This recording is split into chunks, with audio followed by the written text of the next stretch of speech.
Assalamualaikum warahmatullahi wabarakatuh. Perkenalkan, saya Rasul Umam. Saya CGP Angkatan 11 Kabupaten Muaro Jambi. Kali ini saya akan melakukan pra-observasi untuk aksi nyata 2.3 coaching untuk supervisi akademik, yang mana saya bersama rekan sejawat saya, Ibu Yeni. Apa kabar Bu Yeni? Alhamdulillah sehat. Alhamdulillah sehat. Jadi begini Bu Yeni, saya ada tugas dari guru penggerak, yaitu saya akan melakukan observasi. Nah, yang mana saya memilih Ibu untuk hari ini. Saya akan memberikan nanti pertanyaan-pertanyaan. Apakah Ibu bersedia? Bersedia. Oke, terima kasih Bu ya. Oke, Ibu, pertama saya mau menanyakan dulu materi pembelajaran apa yang nanti Ibu sampaikan. Sesuai dengan mata pelajaran yang saya ambil yaitu bahasa Inggris, saya akan mengajarkan materi tentang descriptive text. Jadi materi descriptive text saya itu nanti akan lebih spesifik ke bagaimana caranya mendeskripsikan tempat atau tempat wisata, tempat yang terkenal di daerah sekitar. Jadi nanti saya akan pilih tentang tempat yang paling sering dikunjungi oleh anak-anak atau siswa-siswi di sekitar sekolah kita, SMK Negeri 10 Muaro Jambi. Gitu ya, materi pembelajarannya descriptive text ya. Oke. Selanjutnya saya mau bertanya, yaitu tentang tujuan pembelajaran apa yang nanti Ibu mau sampaikan. Oke. Kalau untuk tujuan pembelajarannya di pertemuan pertama saya itu Pak, nanti saya akan mengenalkan fungsi sosialnya dulu dari teks deskriptif itu. Apa sih fungsinya anak-anak atau siswa-siswi SMK Negeri 10 kita itu belajar tentang teks tersebut atau teks deskriptif, fungsinya apa. Kemudian nanti anak-anak diminta untuk tahu bagaimana caranya menganalisa baik itu tentang struktur teks, kemudian unsur kebahasaan, dan juga legal feature-nya yang ada di dalam teks deskriptif itu sendiri. Tujuan pembelajaran berarti fungsi untuk sosial nanti ya. Fungsi sosialnya Pak. Seterusnya saya mau tanya, yaitu area pengembangan apa yang hendak Ibu capai nanti?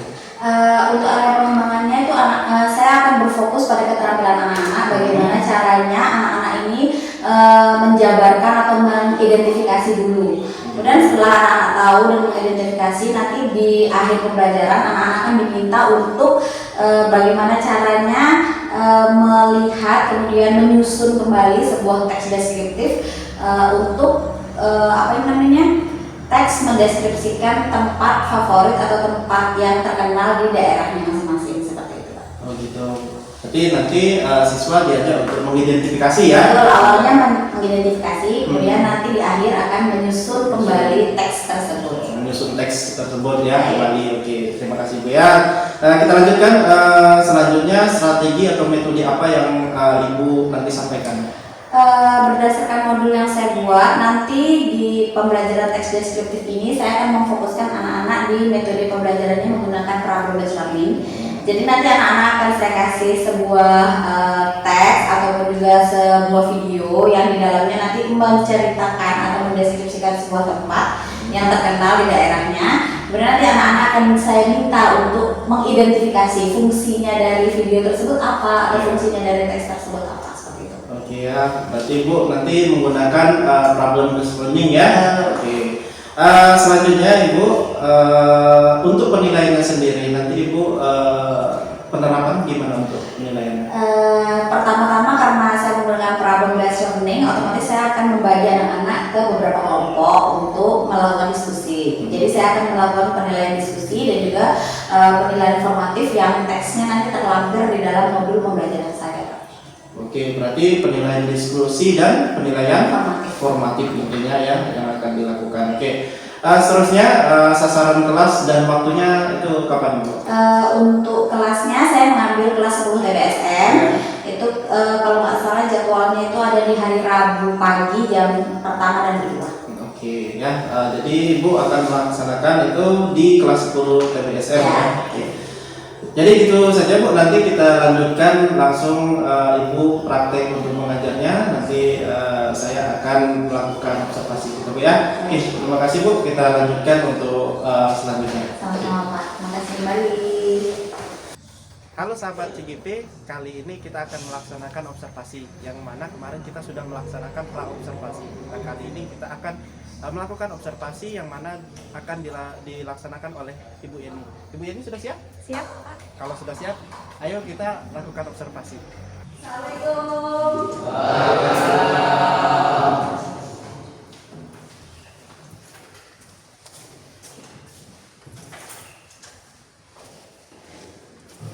Oke, good morning everybody. Silakan ketua kelasnya untuk menyiapkan teman-temannya. Sebelum kita mulai belajar kayaknya kita berdoa bersama dan saya masing-masing juga berdoa mulai.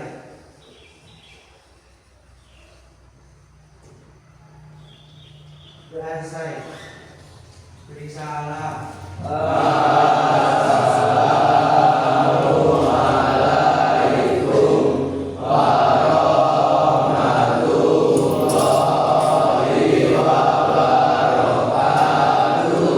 Waalaikumsalam warahmatullahi wabarakatuh. Good morning everybody. Okay, before we start our lesson today, I'm going to ask you first. Please stay present when I call your name.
Sudah? Nah, linknya udah dilihat di situ ya. Contoh deskriptif teks. Nah, coba kita lihat dulu. Sudah? Nah, berdasarkan video yang ada di situ, nah, kan videonya tadi ngomongin tentang apa itu di situ? Coba lihat. Ya, yang dicontohin tentang apa, Nak? Ya, tempat apa yang disebutin di situ, Nak? Ya, tempat wisata. Ya, apa aja tempat wisata yang kamu tahu di Jambi, apa aja? Jambi Padadi. Jambi guys, terus apa Tugu lagi, Nak? Keris Ginjal. Oke, Tugu Keris Ginjal. Taman Rimbo. Ya. Tala. Oke, Bintala. Taman Rimbo, Bu. Ya, dan lain-lain lah ya. Nah, pertanyaan Ibu, have you ever go there? Pernah nggak pergi ke sana, anak Ibu?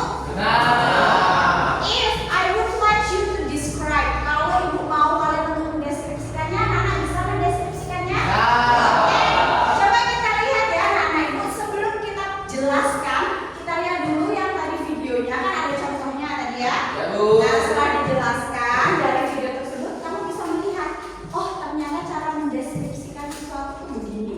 Nah, kita lihat dulu videonya lagi. Kemudian, kalau kamu Ibu minta untuk membuat atau mendeskripsikan tempat yang sudah kamu datangi, kira-kira bisa atau enggak? Bisa. Oke, kalau gitu di sini bakal bagi anak-anak menjadi beberapa kelompok. Yang di sini disebut namanya berarti kelompok 1. Kemudian di sini disebut lagi nama berikutnya kelompok 2. Seterusnya sampai semuanya terbagi menjadi kelompok. Oke, siap ya? The first group would be Zainal Abidin, oke. Kemudian Rudolf Franciscus, kemudian Ahmad Ridwan dan Ibnu Putra Ali. Nah, ini adalah first group ya, Nak ya. Second groupnya ada M. Kuspriyanto, kemudian Muhammad Ridwan Saputra, Tio Fahri Ferdian dan Robi Alfianto. Oke. Ini adalah second group. Kemudian the third group is Dekat Selamat Iman. Ya. Kemudian ada Praditya. Kemudian ada siapa lagi? Ini apa namanya? Abdul Abiseka ya. Kemudian Andika Setia dan kawannya sebelahnya. Berikutnya ada Reson dan siapa ini? Mailan Zikri sama Ade ya. Ini adalah kelompok keempat.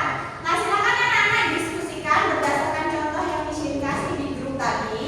Kita buat contoh teks deskriptif berdasarkan tempat yang paling terkenal di Jambi yang pernah kalian datangi. Oke?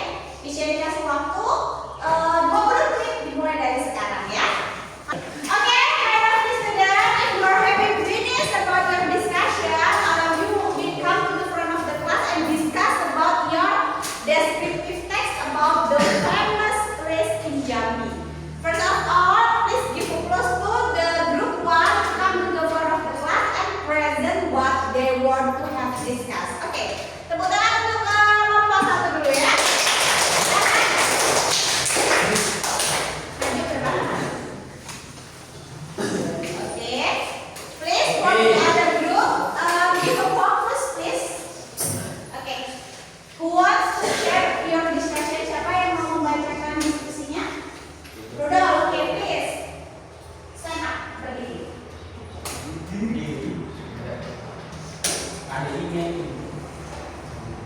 Baca. Jambi Paradise is located at the intersection of Patai, Gelang River, and Jambi City. Okay, give applause to group 1.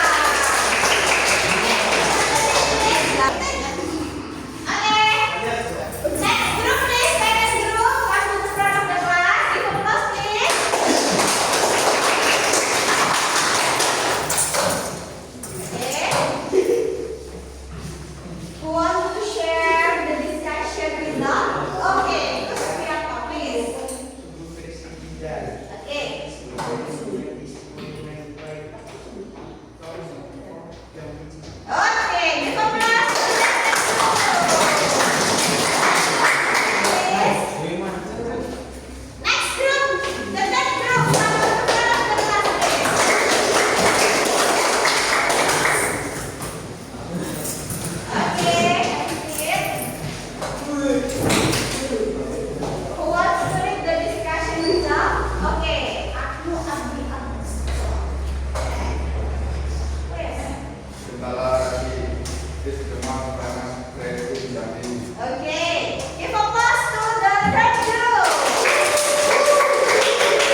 function of descriptive text. Apa sih fungsinya anak-anak kita belajar teks deskriptif? Oke, to describe something. Baik itu manusia ya, about people, a place, or a thing. Nah, itu jadi kalau kita mau mendeskripsikan sesuatu, kita menggunakan teks deskriptif. Ya, berarti udah tahu ya fungsinya untuk apa, anak-anak?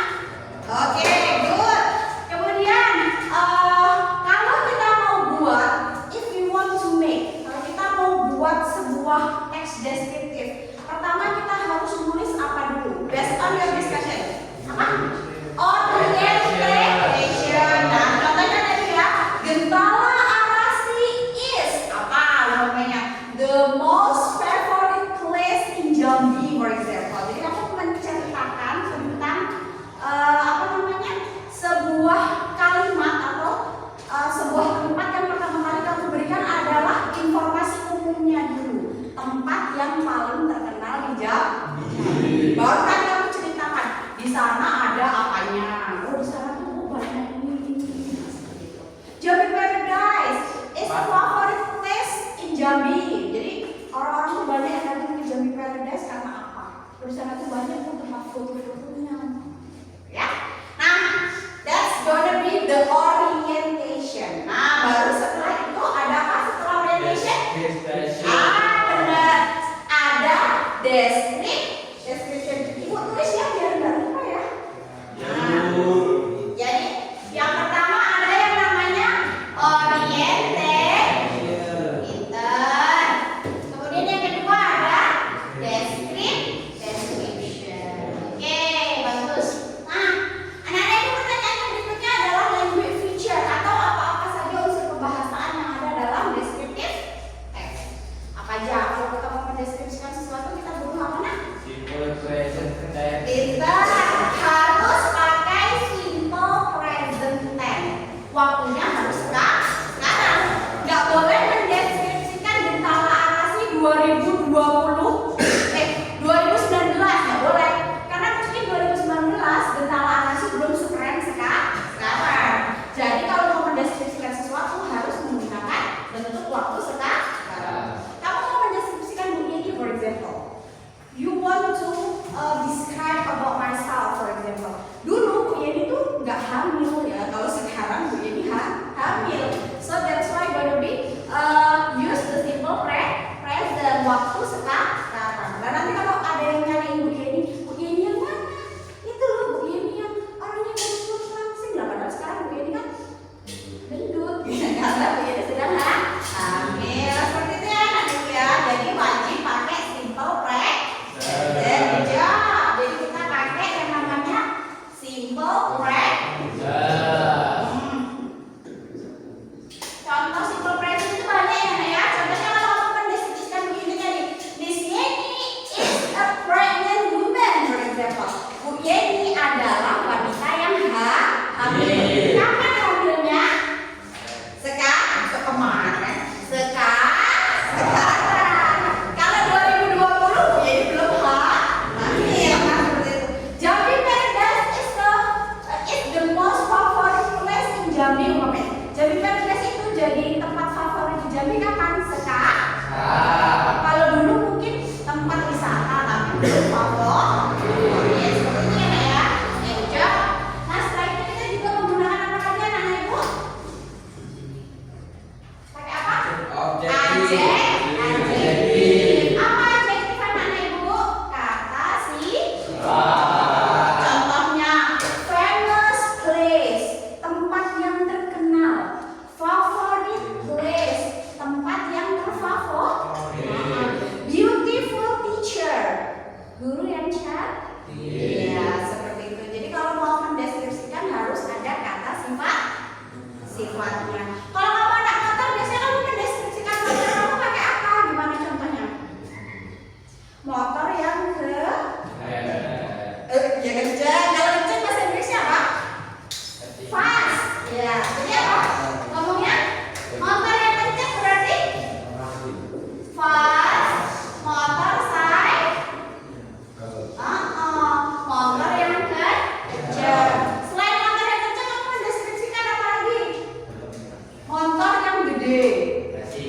Yang motor yang racing, motor yang racing bener. Emang iya? Ah sesat kamu nih. Motor yang hitam mungkin seperti itu ya. Hitam itu termasuk adjektif. Motor hitam update berarti motornya update berwarna. Nah, any question? My lovely student, ada pertanyaan about descriptive text? Any question? No? Oke, good. Kalau nggak ada pertanyaan, ibu yang nanya hari ini. Jadi hari ini kita belajar tentang apa, anak ibu? Oke. Apa yang kita deskripsikan hari ini, anak ibu? Tempat wisata di Jambi. Sulit nggak buat deskriptif tentang tempat wisata di Jambi? Tidak. Ya. Mudah atau mudah, sulit atau sedang? Jambi. Mudah, bagus. Nah, sekarang pertanyaan ini bagaimana perasaan kalian about our material today? Belajarnya hari ini gimana? Good. Good. Oke, good job. Jadi hari ini menyenangkan.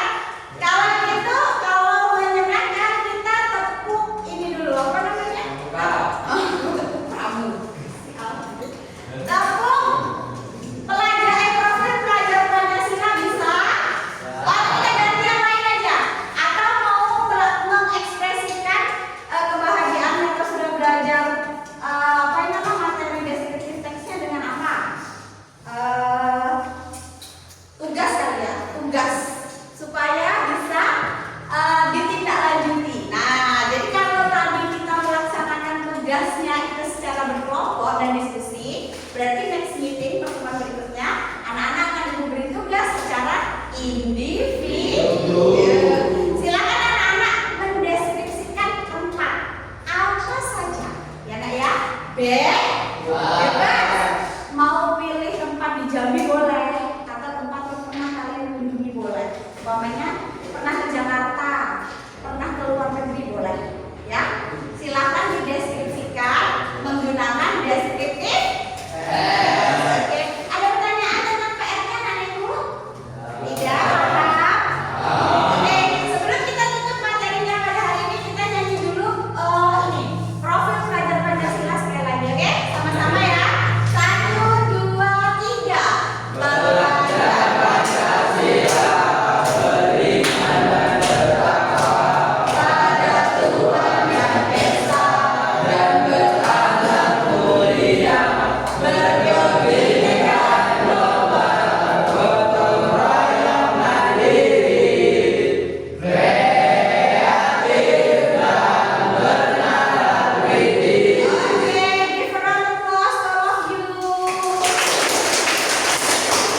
Okay, if there is a question, I think enough for today. Don't forget to work in your homework and don't forget to collect on my desk. Jangan lupa dikumpulkan ke meja ibu. Next meeting kita bakal koreksi sama-sama. If there is no question, I think enough for today. See you in the next meeting. Assalamualaikum warahmatullahi wabarakatuh. Alhamdulillah, makasih banyak atas waktu yang Ibu curahkan ke kami. Kebetulan teman kita Pak Wes ini ada program coaching dan observasi kelas. Jadi beliau di program ini belajar nih untuk menjadi seorang supervisor, ya. Jadi kebetulan di sesi ini hari ini tadi Bu Yeni diberi kesempatan diobservasi oleh Pak Rois. Kemudian tadi sudah melakukan pembelajaran juga. Dan hari ini kebetulan saya juga sama belajar dengan Bu Yeni untuk latihan percakapan pra observasi atau pra supervisi, ya. Jadi mungkin nanti Pak Rois akan menggali informasi yang lebih mendalam dari Bu Yeni.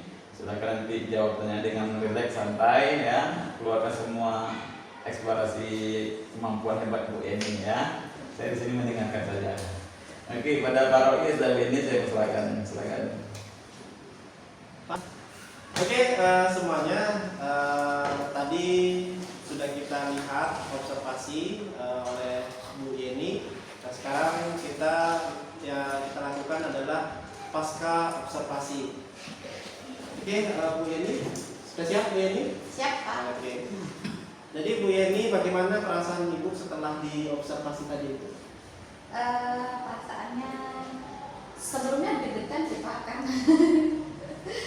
karena apa ya, paham betul bahwasanya ilmunya belum begitu mumpuni, tapi setelah selesai prosesnya alhamdulillah lega, tidak ada kendala yang berarti, alhamdulillah anak-anaknya juga kondusif, jadi proses belajar mengajarnya juga terlaksana seperti biasa. Oke, selain dari deg-degan apalagi ya Bu ya, ketika waktu saya masuk di dalamnya itu perasaannya selain dari deg-degan apa? Yang pertama tuh pastinya gini Pak, karena notabene kalau kita mengajar setiap hari itu kan mengalir aja gitu kan Pak. Tiba-tiba ada yang mengobserve gitu kan. Jadi kayak kira-kira udah benar atau belum ya langkah-langkahnya, ada yang terlewat atau enggak, lebih ke situ sih Pak. Tapi alhamdulillah kayaknya tadi nggak ada misalnya nggak ada interupsi dari Bapak kemudian yang gimana-gimana, kayaknya alhamdulillah lancar gitu kayaknya ya Pak. Iya. Bagaimana proses pembelajaran yang telah Ibu lakukan? Apakah Ibu merasa sudah puas atau masih ada yang tinggal atau yang bagaimana? Kalau bicara puas dan tidak puas, sebenarnya sih belum puas ya Pak ya, karena saya yakin masih banyak yang perlu saya pelajari, apalagi sebagai guru yang di desa yang masih belum maksimal lah, saya yakin masih banyak guru lain yang lebih baik. Itu saya merasa memang kalau ditanya puas atau tidak puas, saya merasa belum puas. Tapi dengan adanya program ini, kemudian dengan adanya pembekalan yang kita dapatkan dari PNM, alhamdulillah itu sudah bisa membantu, walaupun tidak bisa kita serap secara maksimal, tapi alhamdulillah ini bisa sedikit memberikan standar lah gimana kita harus mengajar yang sesuai sama sintak-sintak yang kita perlukan. Oke, jadi tadi Ibu sudah melakukan pembelajaran yaitu berbasis pembelajaran problem ya, berbasis masalah ya, gitu ya. Itu kira-kira Ibu sudah terlaksana atau belum? Kalau untuk sintaknya insya Allah sudah terlaksana Pak, karena jadi di awal tadi saya tidak langsung memberikan sama anak penjelasan tentang materi apa yang mau saya lakukan, tapi saya memberikan mereka teks, kemudian saya juga memberikan mereka video, karena memang anak-anak itu kan memang benar-benar punya gaya belajar yang berbeda-beda kan Pak. Jadi memang tadi saya fasilitasi dengan beberapa media, salah satunya itu video. Kemudian saya juga memberikan teks sebelum anak-anak masuk ke pembelajaran supaya mereka bisa lihat kira-kira mereka tuh bakal ngomongin apa. Nah seperti itu, setelah mereka diberikan teks, kemudian setelah diberikan video, akhirnya mereka tahu oh ternyata bakal ngomongin tentang tempat-tempat favorit di Jambi. Ya, jadi teks dengan video tadi memang sudah Ibu laksanakan ya. Jadi sebenarnya sudah nampak ya, saya lihat semuanya dari sintak-sintak juga sudah Ibu jalani, jadi sudah baik gitu ya.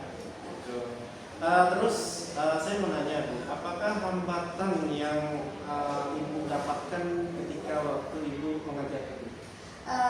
Kalau di pelajaran saya ya Pak, bahasa Inggris, sebenarnya hambatan terbesarnya itu adalah anak-anak itu kurang intaks ya Pak. Jadi bawaan mereka, maksudnya tentang vocabulary dari bahasa Inggrisnya, kemudian banyak juga anak-anak itu yang memang kurang kooperatif dengan menggali potensi mereka dalam bahasa Inggris, itu masih banyak sekali kurangnya Pak.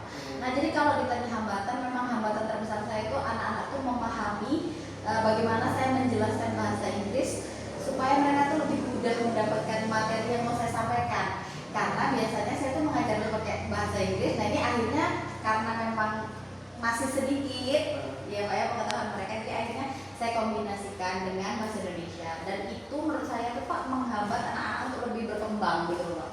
Sebenarnya sebenarnya kalau bahasa Inggris itu lebih baik dilaksanakan dalam full English gitu, jadi mereka tuh terbiasa. Tapi ketika memang intaknya kurang anak-anak ini, jadi ketika kalau kita ngajarnya full bahasa Inggris, akhirnya mereka kayak gitu tadi ngomong apa ya? Nah jadi gitu Pak, jadi memang mau nggak mau, jadi saya tuh mengeksplor waktunya lebih banyak karena harus menjelaskan lagi. Setelah ngomong bahasa Inggris, saya ulang dengan bahasa Indonesia lagi dengan harapan anak-anak paham dengan bahasa Indonesia. Dari situ kira-kira ya, kenapa hambatan itu muncul ataupun terjadi?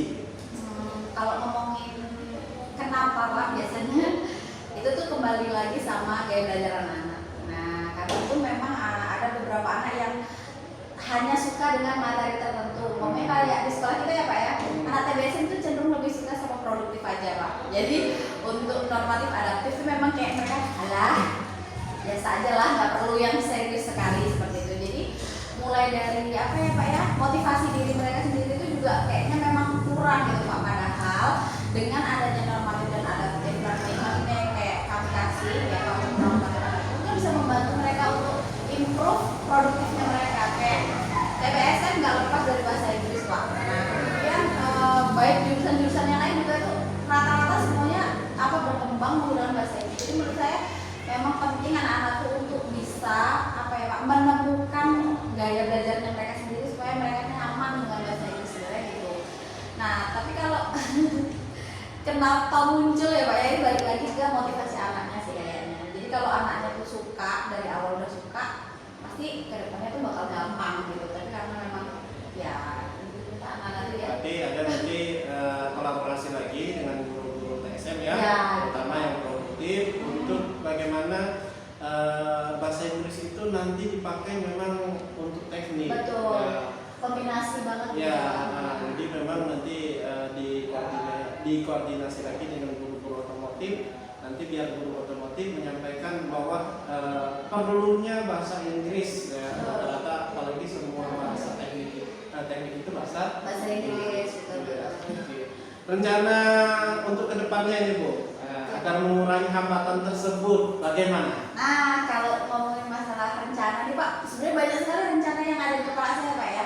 Salah satunya saya tuh ingin merubah gaya belajar anak-anak yang monoton menjadi ilmiah. Nah, mungkin dengan adanya kayak ini Pak, tugas yang saya kasihkan sama mereka tuh nggak melulu tentang bahasa Inggris yang jadul gitu ya. Jadi ada puisi, kemudian saya kombinasikan dengan bikin video vlog kayak gitu kan Pak, tentang bagaimana karena di bahasa Inggris itu Pak ada materi yang namanya slang descriptive, itu ada procedural text. Nah jadi anak-anak tuh biasanya di bagian materi procedural text mereka bakal how to use atau how to operate something. Nah jadi mereka tuh merasa waktu mereka membuat video tersebut Pak, mereka tuh sedang belajar kayak lagi main kayak gitu Pak. Jadi bagaimana caranya mencuci motor yang benar tapi dalam bahasa Inggris. Nah itu lebih apa ya, easy fun learning gitu deh Pak kalau menurut saya. Nah salah satunya itu Pak. Kemudian yang lainnya banyak banget sih Pak kalau ditanya rencana ya Pak. Ya kira-kira gitu deh Pak. Salah satu yang jadi apa ya, titik fokus saya tuh ingin menjadikan bahasa Inggris tuh easy fun learning gitu. Jadi mereka tuh belajar tapi nggak nyadar kalau mereka tuh lagi belajar gitu. Kayak oh ya karena aku anak TBSM, aku sukanya sama motor, jadi bagaimana sih caranya apa namanya mengoperasikan sepeda motor. Nah seperti itu tapi dalam bentuk bahasa Inggris, dan itu dikombinasi Pak, nggak cuma hanya full English yang kayak first you need to know kayak gitu. Jadi mereka memang benar-benar how creative they are, bagaimana mereka tuh sekreatif mungkin gitu. Ya, jadi tadi yang saya tangkap dari Ibu bahwasanya supaya nanti mereka itu menyenangi bahasa Inggris. Dari yang kecil-kecil tadi seperti cuci motor, apalagi di TSM ya ada kewirausahaan, cuci motor ya. Bagaimana mereka nanti berkomunikasi kecil-kecilan untuk menggunakan bahasa Inggris. Ya. Mungkin saya sangat terima kasih sama Ibu ya sudah mau diobservasi, dan juga ini salah satu tugas saya